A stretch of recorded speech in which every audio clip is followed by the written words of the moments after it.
जय श्री महाकाल दोस्तों, यूक्लिड की ज्यामिति का परिचय अपने चल रहा था। पिछले वीडियो में अपन ने जो है यूक्लिड की ज्यामिति का परिचय देखा था। उससे संबंधित जो है बहुत ही महत्वपूर्ण प्रश्न अपन देखते हैं। सही विकल्प है आपके गणित गणितज्ञ थेल्स के सबसे प्रसिद्ध शिष्य कौन थे। बहुत ही महत्वपूर्ण प्रश्न है मित्रों। थेल्स जो था, गणितज्ञ थेल्स जो था, उसका सबसे प्रसिद्ध शिष्य कौन था। तो देखो, उसका सबसे प्रसिद्ध शिष्य जो था वो पाइथागोरस था। मित्रों, गणित थेल्स का सबसे प्रसिद्ध शिष्य पाइथागोरस था। मित्रों, आपके इसका आंसर क्या हो जाएगा, आपके जो है पाइथागोरस। ठीक है, गणितज्ञ थेल्स का सबसे प्रसिद्ध शिष्य कौन था, तो आपके पाइथागोरस हो जाए। अगला चलता है मित्रों, आपके अगला प्रश्न है आपके, देखो क्या है। सिंधु घाटी सभ्यता में प्रयुक्त ईंट की लंबाई चौड़ाई ऊंचाई लिखी है। तो आपकी जो देखो सिंधु घाटी सभ्यता जो थी, उसमें जो ईंटें प्रयोग की गई थी, उनकी लंबाई चौड़ाई और ऊंचाई की अगर बात करते हैं, सिंधु घाटी सभ्यता में जो ईंट प्रयोग की गई थी, उसकी लंबाई चौड़ाई और ऊंचाई जो थी, लंबाई जो थी मित्रों 4 थी, उसकी चौड़ाई जो थी उसकी 2 थी, और ऊंचाई जो ली गई थी वो 1 थी मित्रों। ये इसकी लंबाई जो थी वो 4 ली गई थी, ये इसकी चौड़ाई है 2 ली गई थी, ये इसकी ऊंचाई जो है वो 1 ली गई थी। ठीक है, तो इसका वाला आपके जो स वाला जो आंसर रहेगा वो सही माना जाएगा।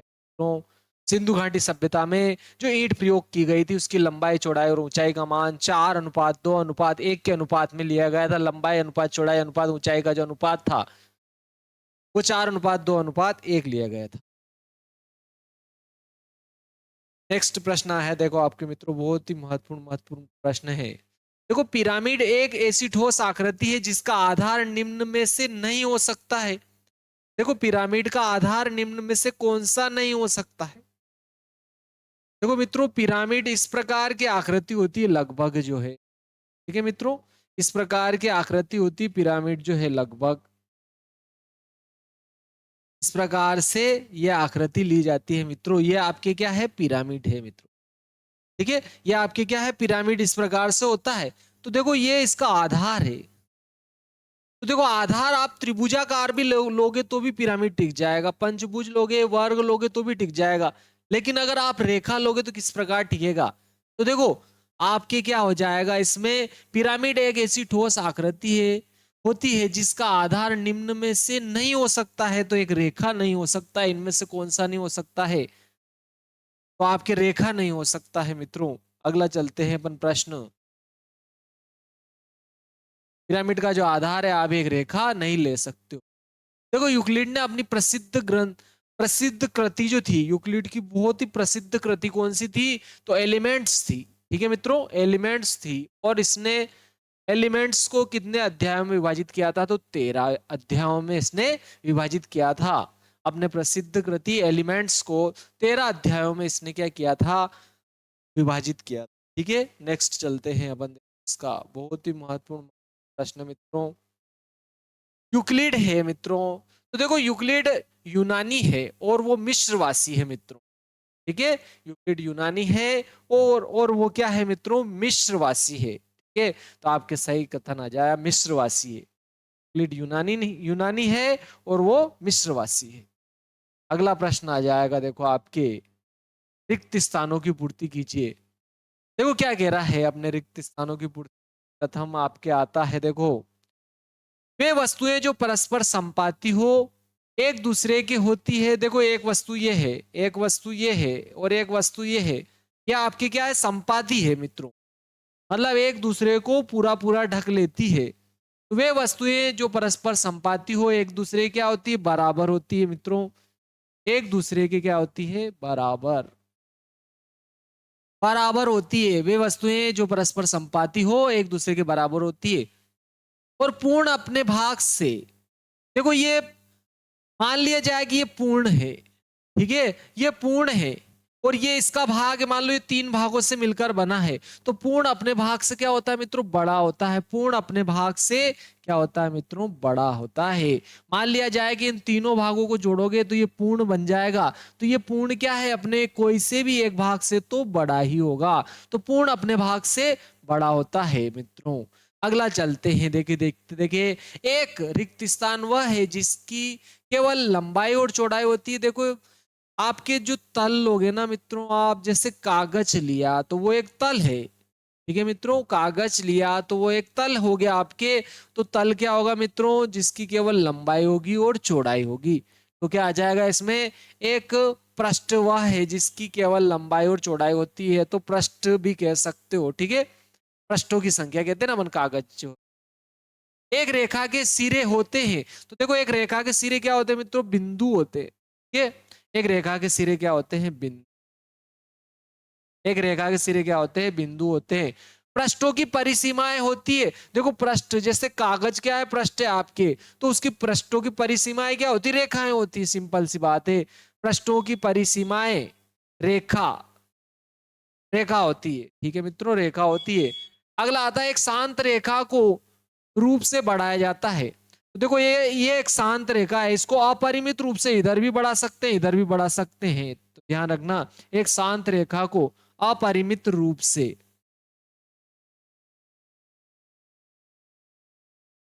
अपरिमित रूप से बढ़ाया जा सकता है, आप ध्यान, ठीक है। अगला आता है, देखो आपके, ठीक है, ये इसके आंसर दे रखे थे, देखो अनिश्चित रूप से या अपरिमित रूप से बढ़ाया जा सकता है। देखो आप, अब मैं क्या करता हूँ, जोड़ी बनाता हूँ मित्रों, देखो जोड़ी बनाता हूँ, ठीक है, जोड़ी राम हो गया मेरा नाम। दो भिन्न परिच्छेदी रेखाएं एक ही रेखा के, देखो क्या कह रहा है, दो भिन्न प्रतिच्छेदी रेखाएं एक ही रेखा के। अब इसमें से क्या आ सकता है मित्रों, दो भिन्न प्रतिच्छेदी रेखाएं एक ही रेखा के। तो देखो दो भिन्न प्रतिच्छेदी रेखा है, मान लो आपके पास में कितनी, दो भिन्न प्रतिच्छेदी रेखाएं हैं आपके पास, ठीक है मित्रों। आपके पास में दो भिन्न प्रतिच्छेदी रेखाएं, और ये एक ही रेखा की क्या नहीं हो सकती मित्रों, देखो एक रेखा के समांतर जरूर हो सकती, लेकिन दोनों के तो नहीं हो सकती। दो भिन्न प्रतिच्छेदी रेखाएं एक ही रेखा के समांतर नहीं हो सकती। अगर दो भिन्न प्रतिच्छेदी रेखाएं, तो वो एक ही रेखा के समांतर नहीं हो सकती है। तो इसके लिए आपके क्या आ जाए मित्रों, कौन सा सही विकल्प सही रेखा रहेगा, तो एक दूसरे के बराबर दिए हुए दो बिंदु समांतर नहीं हो सकती है। तो पहले के सामने क्या आ जाए मित्रों, आपके डी आ जाएगा।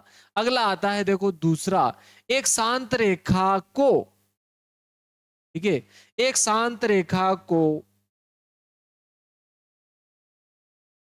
ठीक है, तो दिए हुए दो बिंदुओं से बढ़ाया जा सकता है। एक शांत रेखा है तो उसके दोनों ओर के जो दिए हुए बिंदु है उसको जो है बढ़ाया जा सकता है। तो दूसरे के सामने क्या आ जाएगा, आपके ई आ जाएगा। देखो तीसरा आ रहा है, सभी समकोण, सभी समकोण है। तो देखो सभी समकोण आपस में क्या होंगे, बराबर होंगे। पहला समकोण, दूसरा समकोण, तीसरा समकोण, सभी 90-90 डिग्री के रहेंगे, तो क्या रहेंगे, वो बराबर रहेंगे मित्रों। अगला आता है, देखो तीसरा आपके, तीसरा क्या कह रहा है, दो भिन्न रेखाओं में एक से अधिक बिंदु, देखो दो अलग अलग रेखाएं हैं, तो उनमें एक से अधिक बिंदु जो है आपके उभयनिष्ठ नहीं हो सकती। जैसे एक रेखा ये है, एक रेखा है, तो इन दोनों रेखाओं में एक से अधिक उभयनिष्ठ बिंदु, एक ही बिंदु जो दोनों में रेखाओं में आ जाए वो नहीं हो सकता है। तो आपके इसका कौन सा आ जाए, देखो उभयनिष्ठ नहीं हो सकता, ठीक है। एक से अधिक बिंदु जो है उभयनिष्ठ नहीं हो सकता, तो चौथे के सामने सी आ जाएगा। अगला, दिए हुए दो बिंदुओं से होकर, अगर आपको दो बिंदु दे दी जाए तो उन दोनों बिंदुओं से होकर तो एक और केवल एक ही रेखा खींची जा सकती है। तो कौन सा आ जाएगा, इसके सामने एक अद्वितीय रेखा खींची जा सकती, केवल और केवल एक अद्वितीय रेखा खींची जा सकती है मित्रों। अगला चलता है, देखो आपके अगला आता है, इसमें लास्ट है, पृष्ठ के किनारे। देखो पृष्ठ के किनारे होते हैं मित्रों, रेखाएं होती है, और क्या सिंपल बात है, एक दूसरे के बराबर होती, दिए हुए दो बिंदु होते, समांतर नहीं होते, तो रेखाएं होती है। देखिए ठीक है, अभी बताया था अपन, जैसे कागज एक पृष्ठ है, तो उसके जो किनारे हैं, कोरे जो है, वो क्या होती है, रेखाएं होती है। चलो ये आपके था सही जोड़ी थी मित्रों, ठीक है। ये इसके आंसर भी मैंने दे रखे हैं, आप देख चेक कर सकते हो, छठा का ये हो जाएगा। देखो अब आपके आते हैं, एक शब्द और एक वाक्य में उत्तरों को देना है। देखो देखते हैं अपन, एक शब्द और एक वाक्य के लिए जो है अपन चेक करते हैं, समझते हैं इनको। एक शब्द और एक वाक्य में अपने को क्या करना, उत्तर देना है। यूक्लिड की प्रथम अभिधारणा क्या है, मित्रों क्या कह रहा है कि यूक्लिड की प्रथम अभिधारणा क्या है, ठीक है मित्रों, तो यूक्लिड की प्रथम अवधारणा क्या है कि आपके जो है, देखो प्रथम अभिधारणा ये है आपके कि अगर आपके पास में दो बिंदु है, ठीक है, एक बिंदु से एक अन्य बिंदु तक एक सीधी रेखा खींची, अगर दो बिंदु है तो एक बिंदु से दूसरे बिंदु तक एक रेखा खींची जा सकती है। यह आपके यूक्लिड की क्या है, प्रथम अभिधारणा। तो यूक्लिड की प्रथम अभिधारणा क्या हो जाएगी कि एक बिंदु से दूसरे बिंदु तक एक रेखा खींची जा सकती है। ठीक है, क्या आ जाएगा आपके एक बिंदु से अन्य बिंदु तक एक रेखा खींची जा सकती है।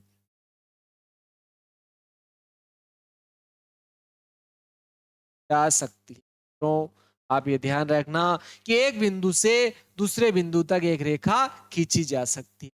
यूक्लिड की प्रथम अभिधारणा ये है आपके। ठीक है मित्रों, यूक्लिड की पांचवी अभिधारणा क्या है, देखो वो बोल रहा है, मान लो आपकी ये दो रेखाएं मित्रों, मैंने आपको ये दो रेखाएं दी है। ठीक है, आपके दो रेखाएं हैं।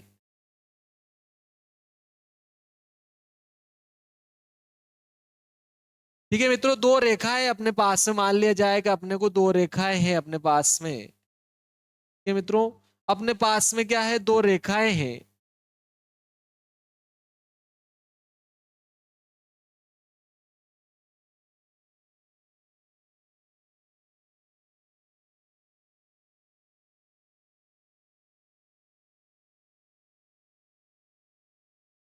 ठीक है मित्रों, ये अपने पास में क्या है, दो रेखाएं हैं मित्रों। देखो अपने पास में ये दो रेखाएं हैं। ठीक है, ये दो रेखाएं हैं आपके पास में। ठीक है, क्या है, क्या पूछा अपने को, प्रश्न क्या था अपने पास में कि आपके प्रश्न ये था मित्रों, आपके प्रश्न ये था कि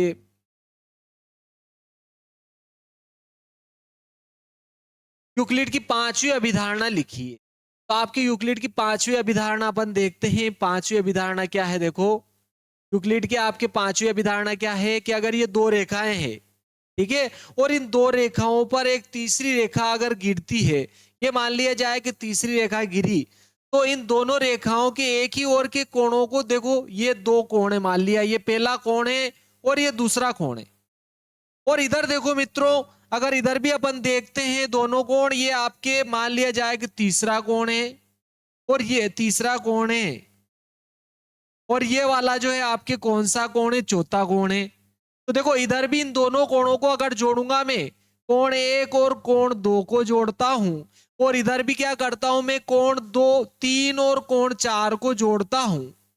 तो देखो मित्रों, यहां पर अपने को ऐसे ही दिख रहा है कि इन दोनों कोणों का जो जोड़ होगा, तीसरे और चौथे का जो जोड़ होगा, तीसरे कोण और चौथे कोण का जो जोड़ होगा, वो क्या होगा, 180 से क्या होगा, ज्यादा। 180 बोले तो 90 और 90। ठीक है मित्रों, 90 और 90 से क्या होगा, ज्यादा, यानी दो कोणों, दो समकोण से ज्यादा होगा इधर। तो इन दोनों कोणों का जोड़ क्या होगा मित्रों, 180 से ज्यादा। 180 को क्या लिख सकते हैं, 90 प्लस 90, यानी 90 प्लस 90 से ज्यादा, यानी कि दो समकोण से बड़ा। इन दोनों का मान क्या होगा, दो समकोण से बड़ा, दो समकोण से बड़ा होगा मित्रों यहां। और अगर यहां देखिए, इधर की ओर देखो, तो 180 से क्या होगा, कम, इन दोनों का जो योग होगा 180 से कम, यानी कि दो समकोण लिख सकते हैं इसको। तो यानी कि 90 प्लस 90 से कम, यानी कि दो समकोण से कम, दो समकोण से कम होगा इधर मित्रों। तो देखो आप इन दोनों रेखाओं को अगर इधर बढ़ाओगे मित्रों, अगर इन दोनों रेखाओं को आप इधर बढ़ाते हो ना, इधर भी बढ़ाओ इधर भी बढ़ाओ, आप दोनों साइडों में अगर बढ़ाओगे, इधर भी बढ़ाओगे और इधर भी बढ़ाओगे मित्रों, मैंने इधर भी बढ़ाया देखो इनको, और इधर भी क्या किया मित्रों, अपन ने बढ़ाया ये।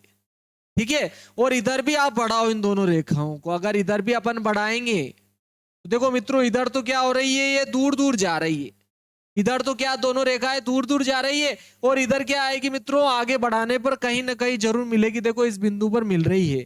तो अगर दो रेखाओं पर, दो असमांतर रेखाओं पर तीसरी रेखा गिरती है, तो वे दोनों रेखाएं अपरिमित रूप से बढ़ाए जाने पर उस ओर मिलेगी जिधर उनका जो योग होता है, दोनों कोणों का जो योग होता है वो क्या होता है मित्रों, दो समकोण से कम हो। ठीक है, अगर दो असमांतर रेखाएं हैं और उस पर तीसरी रेखा गिरती है तो वे दोनों रेखाएं एक दूसरे को बढ़ाए जाने पर उस ओर मिलेगी जिधर उन दोनों अंतःकोणों का योग क्या हो, दो समकोण से कम हो। मित्रों ये आपको ध्यान रखना है। ठीक है, तो आपके क्या आंसर आ जाएगा इसका, वहां पर ये आपके क्या आ जाएगी, पांचवी अभिग्रहिता आ जाएगी यूक्लिड की। ठीक है, यूक्लिड की पांचवी अभिधारणा क्या आ जाएगी, अगर दो मित्रों क्या है अपने पास में असमांतर रेखाएं हैं, असमांतर रेखाएं हैं तो उनको आप बढ़ाओगे, एक और बढ़ाओगे तो उस ओर मिलेगी, दोनों ओर बढ़ाओ चाप तो उस ओर मिलेगी वो जिधर उनका दोनों अंतःकोणों का योग क्या हो, 180 से कम हो। दो समकोण से कम हो या 180 से कम हो, वे दोनों रेखाएं जो है उस ओर मिलेगी। आपको ये ध्यान रखना है। ठीक है मित्रों, उस ओर मिलेगी। तो तो असमांतर रेखाओं को, तो असमांतर रेखाओं पर तीसरी रेखा गिरे तो, ये गिरे तो दोनों रेखाएं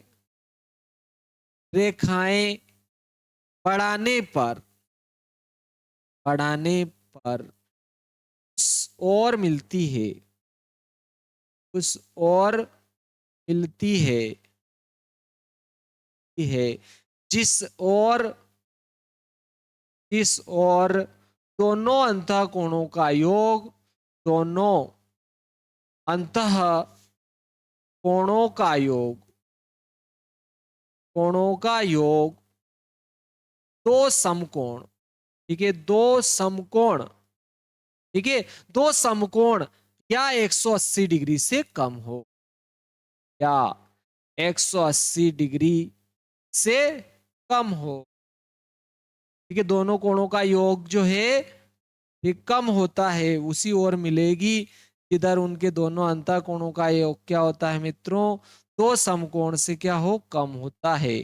ठीक है, कोणों का योग 180 डिग्री से कम हो, या दो समकोण से कम हो या 180 डिग्री से, जिधर दोनों अंतःकोणों का योग दो समकोण से कम होता है या 180 डिग्री से कम होता है, अगर उन दोनों रेखाओं को बढ़ाओगे तो उसी ओर मिलेगी। ठीक है, ठीक है, अगला देखते हैं मित्रों। यहां पर देखो आपके अगला तीसरी देखो क्या कह रहा है, एक ठोस की परिसीमाएं क्या होती है। ठीक है, देखो एक ठोस है तो उसकी परिसीमाएं क्या होगी मित्रों, रेखाएं होगी, ध्यान रखना। ठीक है, एक ठोस की परिसीमाएं क्या होगी आपके, एक ठोस की परिसीमाएं क्या होगी, रेखाएं कहलाती है। अगला, एक रेखा के सिरे होते हैं, तो देखो एक रेखा है तो उसके सिरे क्या होंगे, बिंदु होंगे। एक रेखा के सिरे क्या होंगे, आपके बिंदु होंगे मित्रों, एक रेखा के सिरे बिंदु होंगे। और अगला कह रहा है सिंधु घाटी सभ्यता में प्रयुक्त ईंट की लंबाई चौड़ाई ऊंचाई, देखो अपन पहले अनुपात देख चुके इनका। सिंधु घाटी सभ्यता में जो ईंट प्रयुक्त की गई थी, उपयोग में लाई गई थी, उसकी लंबाई चौड़ाई और ऊंचाई का अनुपात 4:2:1 था मित्रों। तो आपके यहाँ पर आप ऑप्शन क्या रहेगा, इन दोनों का ऑप्शन आ जाएगा। एक रेखा के सिरे होते हैं तो क्या होंगे मित्रों, बिंदु होंगे। ठीक है, और सिंधु घाटी सभ्यता में जो ईंट प्रयुक्त की गई थी उसकी लंबाई चौड़ाई और ऊंचाई का जो अनुपात था वो क्या आया था मित्रों, 4:2:1। ठीक है, एक ठोस की परिसीमाएं कहलाती है रेखा, रेखा कहलाती है। ठीक है मित्रों, अगला चलते हैं, देखो अपन यहाँ पर आ जाते हैं, ये आपके आंसर है देखो सारे। ठीक है, आप अगर देखना चाहे तो ये सारे एक बिंदु से एक अन्य बिंदु तक एक सीधी रेखाएं खींची जा सकती है। एक यदि एक सीधी रेखा दो सीधी रेखाओं पर गिरकर अपने एक ही ओर अंतःकोण इस प्रकार बनाए कि इन दोनों कोणों का योग मिलकर दो समकोण से कम हो, तो वे दोनों सीधी रेखाएं अनिश्चित रूप से अनिश्चित रूप से बढ़ाए जाने पर उस ओर मिलती है जिस ओर उनका जो अंतःकोणों का योग जो होता है दो समकोण से इनकी 180 डिग्री से कम होता है। ये मैं आपको समझा चुका हूं। ठीक है, अब देखो आपके सत्य और असत्य आते हैं। ठीक है, तो देखो पहला सत्य असत्य क्या आ रहा है आपके, देखो इसमें सत्य और असत्य कथन है आपके यहाँ पर। देखो इसके पहले नंबर का है आपके, देखो सत्य असत्य कथन में क्या कह रहा है, प्राचीन भारत में सुल्ब सूत्र ज्यामिति रचनाओं के लिए महत्वपूर्ण ग्रंथ है। तो देखो सुल्ब सूत्र जो है आपके प्राचीन भारत में सुल्ब सूत्र ज्यामिति रचनाओं के लिए महत्वपूर्ण ग्रंथ है। तो बिल्कुल सत्य कथन है मित्रों, बिल्कुल सही बात है ये कि प्राचीन भारत में सुल्ब सूत्र ज्यामिति रचनाओं के लिए महत्वपूर्ण ग्रंथ थे। तो बिल्कुल सत्य कथन है ये। अगला आता है, देखो क्या कह रहा है, श्री यंत्र एक रेखा के साथ जुड़े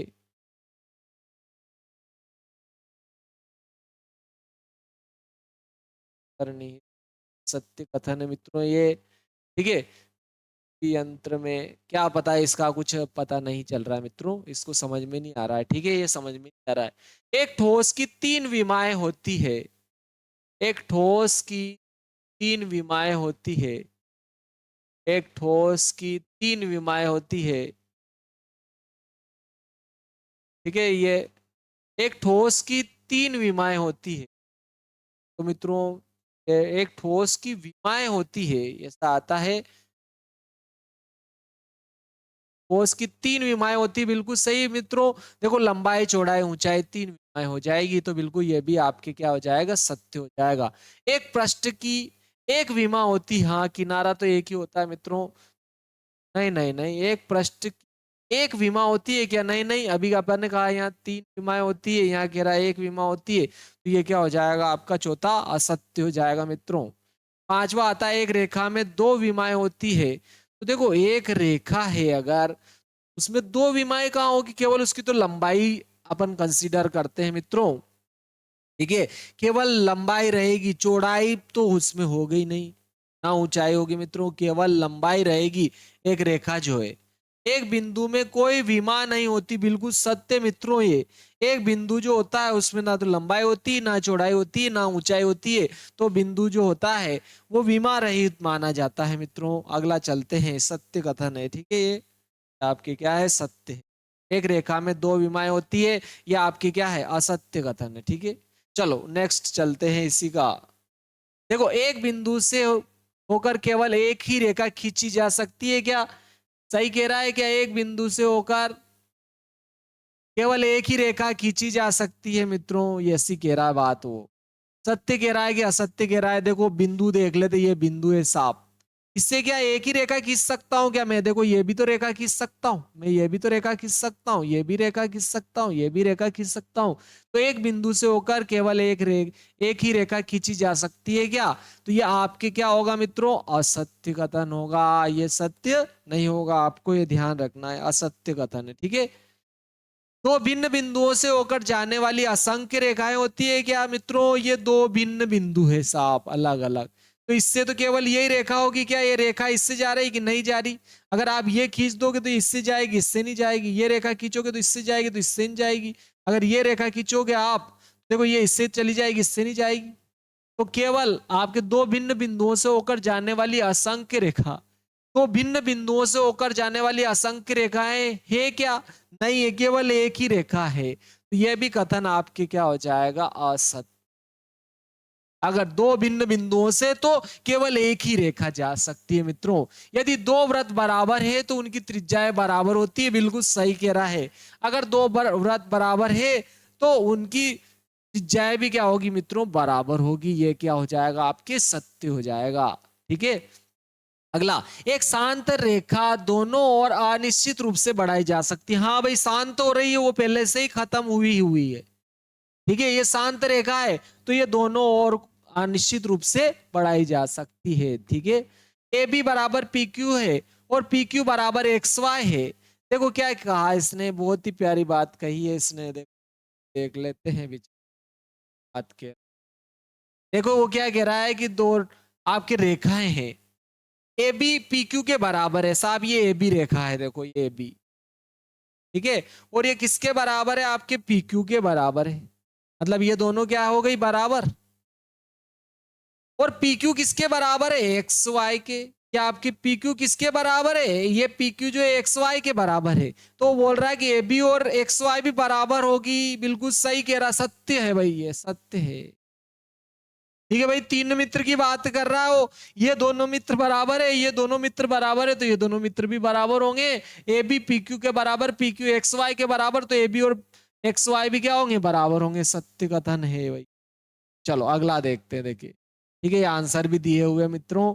आप इसमें वीडियो को आप पीछे ले जाकर वापस देख सकते हो। ठीक है, चलो समांतर रेखाओं की परिभाषा लिखिए। चलो मैं समांतर रेखाओं की आपके जो है परिभाषा लिखता हूं। ठीक है, समांतर रेखाएं वे रेखाएं होती है जिनके बीच की लंबवत दूरी क्या होती है, बराबर। के मित्रों, जिनके बीच की लंबवत दूरी क्या होती है, बराबर होती है। और वो उनको बढ़ाए जाने पर वो कहीं नहीं मिलती है। अनंत पर मिली हुई आप मान सकते हो, लेकिन मिलती नहीं। ठीक है, अनंत पर मिली हुई उनको माना जा सकता है। ठीक है, दो समांतर रेखाएं, वे रेखाएं, वे रेखाएं, रेखाएं इनके बीच की, इनके बीच की लंबवत दूरी, दूरी, इनके बीच की लंबवत दूरी सभी जगह समान होती है, सभी जगह समान होती है, तथा वे एक दूसरे से नहीं मिलती, तथा वे एक दूसरे से नहीं मिलती, एक दूसरे से, एक दूसरे से नहीं मिलती है, प्रतिच्छेद नहीं करती है, नहीं मिलती। ठीक है, एक दूसरे से आपके ध्यान रखना, मिलेगी नहीं, वो एक दूसरे से नहीं मिलती है। आप इस बात को जो है ध्यान रखेंगे, वो एक दूसरे से नहीं मिलती है। ठीक है, आप उनको अगर बढ़ाओगे तो अनंत पर मिली हुई मान सकते हो उनको, ठीक है, लेकिन मिलती।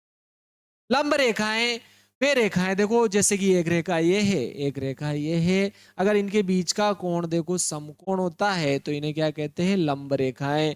वे रेखाएं जिनके बीच का कोण समकोण होता है या एक दूसरे को समकोण पर प्रच्छेद करने वाली रेखाओं को लंब रेखाएं कहते हैं। ठीक है, लंब रेखाओं की परिभाषा, परस्पर लंबवत प्रतिच्छेद करने वाली, ठीक है, परस्पर लंबवत प्रतिच्छेद करने वाली या समकोण पर प्रतिच्छेद करने वाली रेखाओं को लंब रेखाएं कहते हैं। परस्पर, परस्पर समकोण पर प्रतिच्छेद, परस्पर समकोण पर प्रतिच्छेदी रेखाओं को, रेखाओं को लंब रेखाएं कहते हैं, लंब रेखाएं कहते हैं। या जिनके बीच का कोण, जिनके बीच का कोण समकोण होता है। ठीक है मित्रों, लंब रेखाएं कहलाती है। आप इसको ध्यान रखना। चलो नेक्स्ट प्रश्न देखते हैं मित्रों आपके। नेक्स्ट प्रश्न क्या आता है, देखो रेखाखंड को परिभाषित कीजिए। तो रेखाखंड की परिभाषा क्या है, ठीक है, तो देखो एक रेखा से लिया गया भाग क्या कहलाता है, रेखाखंड कहलाता है। ठीक है मित्रों, देखो ये एक रेखा है मान लिया, और इसका कोई खंड ले लो, टुकड़ा ले लो, कोई सा भी टुकड़ा ले लो, तो वो क्या हो जाएगा, आपके रेखाखंड। तो एक रेखा से लिया गया खंड या उसका भाग क्या कहलाता है, रेखाखंड कहलाता है। एक रेखा से लिया गया भाग, एक रेखा से लिया गया भाग, लिया गया भाग या खंड रेखाखंड कहलाता है, रेखाखंड कहलाता है। तो क्या कहलाएगा, आपके रेखाखंड कहलाता है।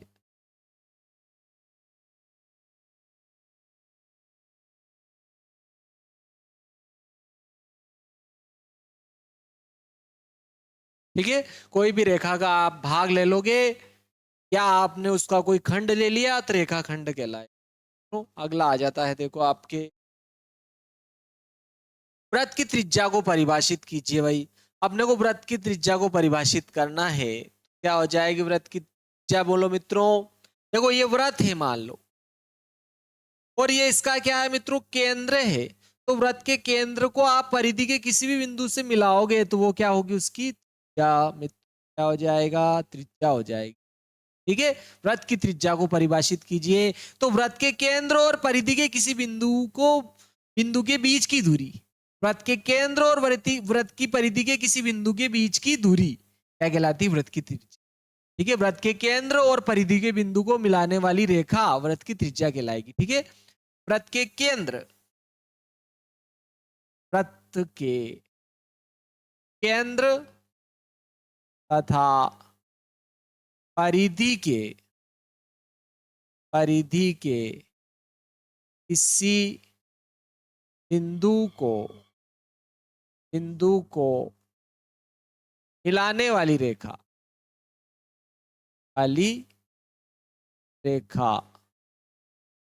वृत्त की त्रिज्या कहलाती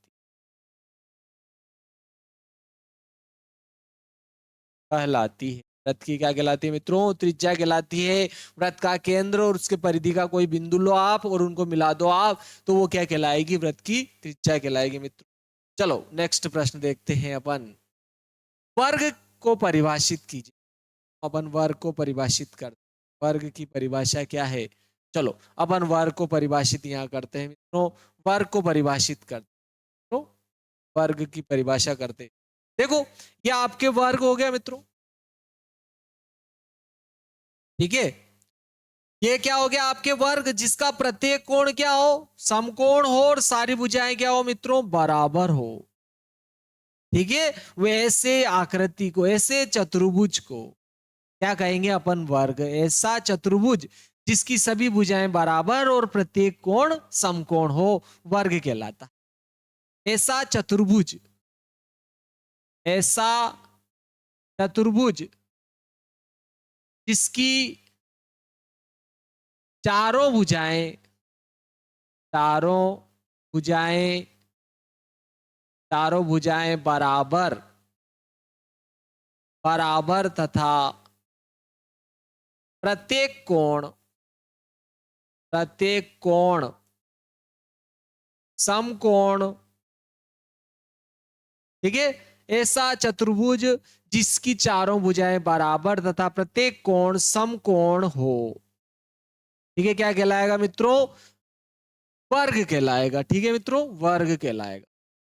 नेक्स्ट प्रश्न देखते हैं, क्या कह रहा है, देखो बहुत ही महत्वपूर्ण, बहुत ही सिंपल सी बात कह रहा है। क्या कही उसने, आप यूक्लिड की पांचवी अभिधारणा को किस प्रकार लिखेंगे ताकि वह सरलता से समझी जा सके। अरे भाई पांचवी अभिधारणा को तो अपन इस प्रकार लिखेंगे, आप विश्व के किसी भी कोने में चले जाओ, अगर दो रेखाएं हैं, दो लकड़ियां हैं या दो रेखाएं हैं, ठीक है, या एक रेखा पर या एक लकड़ी पर दो लकड़ियां इस प्रकार गिरे।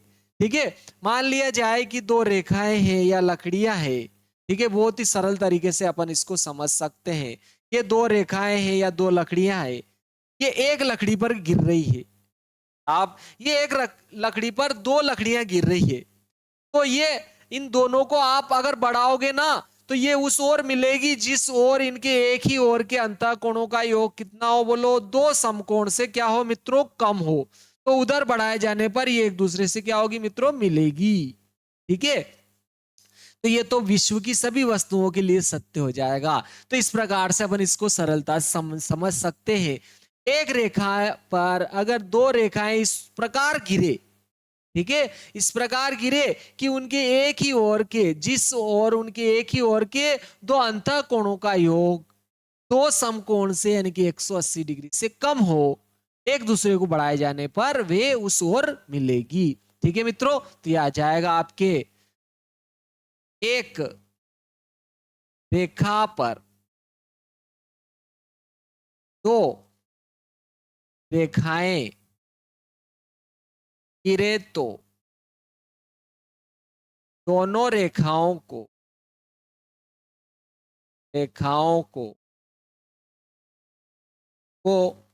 बढ़ाया जाने पर बढ़ाया बढ़ाया जाने पर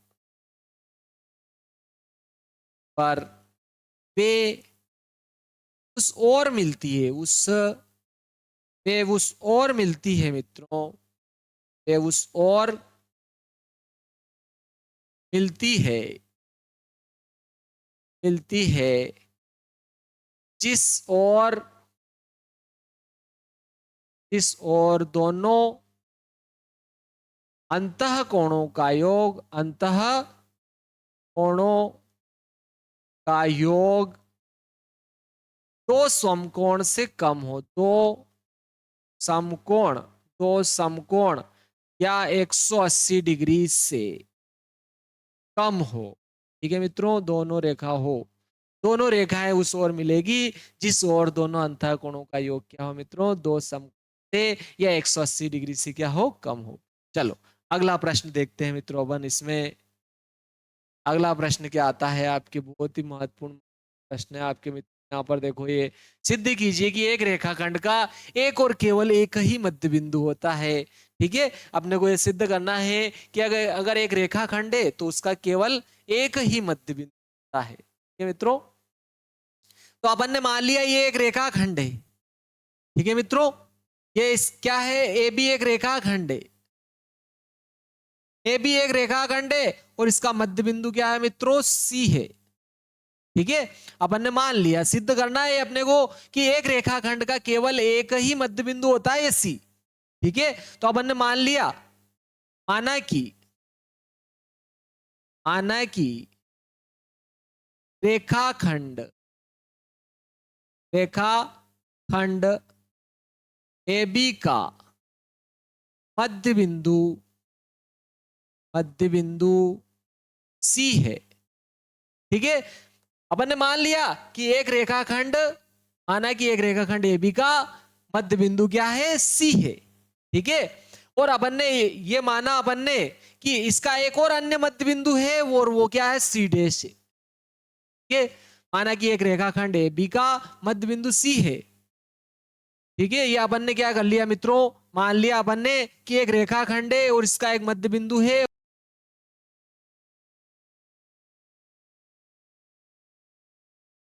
मान लिया अपन ने मित्रों कि ये रेखाखंड ए बी है। ठीक है मित्रों, और इसका एक मध्य बिंदु सी है। अपन ने माना कि रेखाखंड ए बी का मध्य बिंदु सी है। अपन ने मान लिया एक रेखाखंड ए बी है और इसका मध्य बिंदु सी है। मान लेते हैं अपन एक और अन्य, इस रेखाखंड का एक और अन्य मध्य बिंदु सी है। माना कि इसका अन्य मध्य बिंदु सी डैश है। ठीक है मित्रों, अपन ने एक और मध्य बिंदु मान लिया इसका और उसको क्या नाम दे दिया, अपन ने सी डैश नाम दे दिया मित्रों। इसको अपन ने एक और मध्य बिंदु मान लिया और इसको क्या नाम दे दिया मित्रों, सी डैश नाम दे दिया। ठीक है, अगर इसका मध्य बिंदु सी डैश है, माना कि इसका अन्य मध्य बिंदु सी डैश है। देखो, अगर माना कि रेखाखंड ए बी का मध्य बिंदु सी है, अब अगर सी है, ये मध्य बिंदु सी है, तो ए बी और बी सी क्या होगा, बराबर मित्रों। ए बी बराबर क्या हो जाएगा, आपके बी सी हो जाएगा। ठीक है, ए बी और बी सी क्या होगा मित्रों, बराबर हो जाएगा आपके। ए बी का मान और बी सी का मान क्या होगा, बराबर होगा मित्रों। ए बी और बी सी क्या हो जाएंगे आपके, बराबर होगा। जो ए से सी की दूरी और बी से सी की दूरी क्या हो जाएगी आपके, ए बी और बी सी क्या हो जाएंगे, बराबर। ठीक है मित्रों, ए बी और बी सी क्या हो जाएंगे, बराबर हो जाएगा। और देखो आपके जो है क्या होगा मित्रों, ए बी और बी सी क्या हो जाएंगे, बराबर होंगे। और ये ए बी के क्या हो जाएंगे, आधे आधे हो जाएंगे मित्रों। ए बी के क्या हो जाए मित्रों, आधे हो जाएंगे।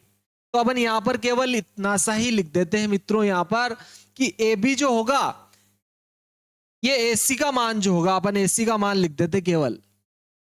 ठीक है मित्रों, ये ए से सी की जो दूरी होगी, एसी का जो मान होगा वो ए बी का क्या हो जाएगा, आधा। ठीक है। इस ए से सी की जो दूरी होगी वो ए बी की क्या हो जाएगी, आधी। और अगर मान लिया जाए कि एक और सी डैश बिंदु है, तो देखो यहां पर आपके ए सी डैश का मान भी क्या होगा मित्रों, ए बी का क्या होगा, आधा, क्योंकि ये भी क्या होगा, बीच में होगा मित्रों। ये भी क्या हो जाएगा, आपके बीच में हो जाएगा। ठीक है मित्रों। तो देखो इन समीकरण दोनों से देखो, अगर इन दोनों समीकरणों से अगर अपन चेक करते हैं तो ये दोनों क्या है, बराबर है, तो ये दोनों भी क्या होंगे, बराबर। समीकरण 1 व 2 से, समीकरण 1 व 2 से अगर अपन देखते हैं, ठीक है मित्रों, अगर ये दोनों क्या है, बराबर है, तो ये दोनों भी क्या होंगे, बराबर होंगे। यानी कि आपके क्या हो जाएगा, AC बराबर क्या हो जाएगा, AC डैश। ठीक है, AC डैश का मान भी AB का आधा होगा और AC का मान भी क्या होगा, AB का आधा होगा। ठीक है मित्रों, तो ये दोनों बराबर है, तो ये दोनों भी क्या हो जाएंगे, बराबर। यानी कि कहने का अर्थ है दोनों बराबर आया। और देखो बिंदु एक तो ए तो एक ही है और सी डैश अलग अलग, अर्थात देखो ए से सी की दूरी और ए से सी डैश की दूरी बराबर है। देखो मित्रों, ए से सी की दूरी और ए से सी डैश की क्या है, बराबर, दोनों बराबर आए, इसका अर्थ तो यही है। अर्थात कहने का ये अर्थ है कि दोनों बिंदु एक ही जगह है, दोनों बिंदु क्या है, एक ही जगह, अर्थात क्या है, संपाती होंगे। ठीक है मित्रों, AC बराबर AC डैश, अर्थात अर्थात सी व सी डैश, सी डैश व सी, या सी व सी डैश, सी व सी डैश संपाती होंगे। क्या होंगे मित्रों, संपाती, संपाती होंगे। क्या होंगे मित्रों, ये दोनों बिंदु क्या हो जाएंगे आपके, संपाती, संपाती होंगे। संपाती का क्या अर्थ है मित्रों, दोनों एक ही जगह होंगे, अर्थात एक रेखा का एक ही मध्य बिंदु होगा। अतः एक रेखा का, एक रेखा का एक ही मध्य बिंदु होगा, मध्य बिंदु होगा। ठीक है मित्रों, एक रेखा का केवल एक ही मध्य बिंदु होगा। नेक्स्ट प्रश्न देखते हैं मित्रों। ठीक है, यह आपके है, निम्न आकृति में यदि AC और BD बराबर है तो सिद्ध कीजिए कि AB और CD भी क्या होंगे, बराबर। देखो ये आपके जो है इस रेखा में, देखो बहुत ही सिंपल सा प्रश्न है ये भी। क्या कह रहा है कि AC और BD बराबर है। देखो A से C की दूरी और B से D की दूरी बराबर है, दिया इसने। क्या दिया है मित्रों, आपके AC बराबर क्या है, BD है।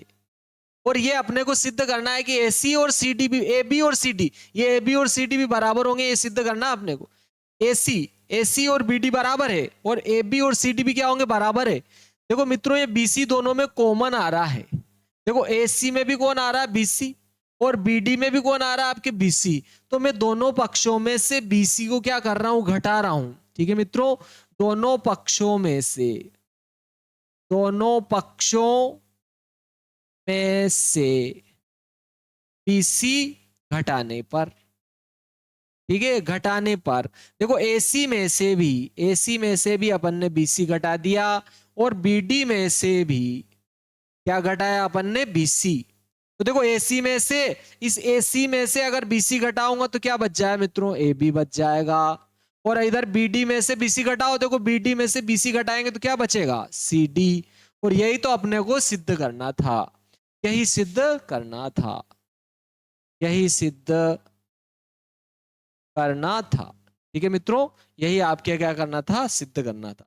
नेक्स्ट प्रश्न चलते हैं। देखो मित्रों आपके, मित्रों ये लास्ट है, यदि दो बिंदुओं ए बी के बीच एक बिंदु C ऐसा है कि AC बराबर BC है तो ये सिद्ध कीजिए। AC बराबर 1/2 AB है। ठीक है, ऐसा बिंदु है कि AC बराबर BC है। ठीक है मित्रों, ये आपके देखो प्रश्न है, ये आपके A है और ये आपके B है। ठीक है, A और B के बीच बिंदु क्या है मित्रों, C है। C इस प्रकार है कि AC बराबर क्या है, BC है। ये अपने को सिद्ध करना है। ये दिया है अपने को, क्या दिया है मित्रों, आपके दिया है, क्या दिया है कि AC और BC क्या है, बराबर है। AC और BC बराबर है, ये AC का मान BC के क्या है, बराबर है। तो अब मैं क्या कर रहा हूं, दोनों पक्षों में AC जोड़ रहा हूं, दोनों पक्षों में AC जोड़ने पर, AC जोड़ने पर। चलो इधर AC में भी मैं क्या कर रहा हूं मित्रों, AC जोड़ रहा हूं, और इधर BC में भी किसको जोड़ दिया अपन ने, AC को। तो देखो एक AC है, एक AC है, दो AC हो गए। और देखो AC में BC जोड़ो, AC में BC जोड़ेंगे तो क्या मित्रों हो जाएगा आपके, AB हो जाएगा। इसका मान क्या हो जाए, AB। और ये दो इधर आएगा तो इसके बटे में हो जाएगा मित्रों, तो क्या हो जाएगा, 1/2 AB। ठीक है मित्रों, ये आपके क्या हो गया, देखो सिद्ध हो गया मित्रों, AC बराबर 1/2 AB। आकृति खींचकर स्पष्ट कीजिए, आकृति खींचकर अपन ने स्पष्ट कर दिया मित्रों। आपको समझ में आया होगा मेरे ख्याल से। ये समझ में आया हो तो वीडियो आप जो है पुनः पीछे करके देख सकते हो मित्रों।